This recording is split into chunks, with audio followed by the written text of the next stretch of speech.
ലഹരിക്കെതിരെ ജനകീയ പ്രതിരോധം പ്രതികരണങ്ങളിലേക്ക്. നാം ഇന്ന് ലഹരിയുടെ ഉപയോഗം വളരെയധികം കൂടി നിൽക്കുന്ന ഒരു കാലഘട്ടത്തിലൂടെ കടന്നുപോയിക്കൊണ്ടിരിക്കുകയാണ്.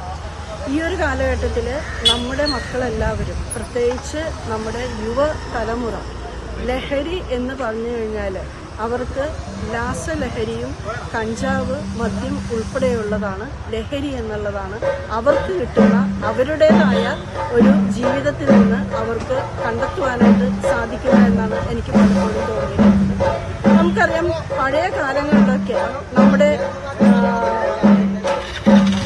കുട്ടിക്കാലം എന്നൊക്കെ പറയുമ്പോൾ നമ്മളുടെ പരിസരത്തുള്ള ചെറിയ ചെറിയ ഗ്രൗണ്ടുകളിലേക്ക് ഒത്തുകൂടി ആൺകുട്ടികളാണെങ്കിൽ ക്രിക്കറ്റും ഫുട്ബോളും കാൽപന്ത് കളികളും എല്ലാമായിട്ട് നടക്കുന്നുണ്ടെങ്കിൽ പെൺകുട്ടികളും അവരുടേതായ കളികളൊക്കെ ആയിട്ട് ഒത്തുകൂടി അവരുടെ വിഷമങ്ങൾ അല്ലെങ്കിൽ അവർക്കൊന്ന് സ്കൂളിലും പഠിക്കാൻ പോയപ്പോഴും ഒക്കെ ഉണ്ടായ കാര്യങ്ങളൊക്കെ തമ്മിൽ പരസ്പരം പങ്കുവയ്ക്കുന്ന ഒരു രീതി നമുക്ക് കാണുവാനായിട്ട് അതിനുള്ള സാഹചര്യങ്ങളും ഉണ്ടായി.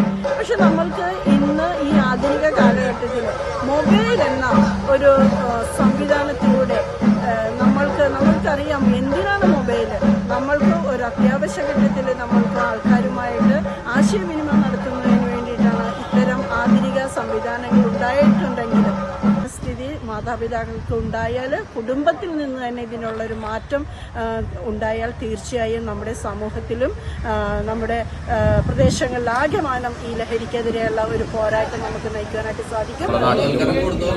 സമീപ പ്രദേശങ്ങളിലും എല്ലായിടത്തും വളരെയധികം പ്രയാസങ്ങൾ സൃഷ്ടിക്കുന്ന ഈ കാലഘട്ടത്തിൽ നമ്മളെല്ലാവരും ഉണർന്ന് പ്രവർത്തിക്കേണ്ട ഒരു ഘട്ടമാണിത്. കൊച്ചു കുഞ്ഞുങ്ങളെ അടക്കം ഈ മാരക വിപത്ത് പിടികൂടുന്ന ഈ സാഹചര്യത്തിൽ ഓരോ മാതാപിതാക്കളും ഓരോ പൗരനും അവനാൽ കഴിയുന്ന എല്ലാ കാര്യങ്ങളും ഇതിനെതിരെ എത്രത്തോളം ആത്മാർത്ഥമായിട്ട് നമുക്ക് ചെയ്യാൻ പറ്റും എന്നുള്ളതിനെക്കുറിച്ച് നിങ്ങൾ സ്വയം വിലയിരുത്തുക. ഈ സമൂഹത്തിന് വേണ്ടി ഇനി വഴിയിക്കാതെ എന്തെങ്കിലും ഒരു കാര്യം ലഹരിക്കെതിരെ നിങ്ങൾ ഓരോരുത്തരും സമൂഹത്തിന് വേണ്ടി പ്രവർത്തിക്കണമെന്ന് അഭ്യർത്ഥിക്കുന്നു. എല്ലാവർക്കും നന്മ വരട്ടെ.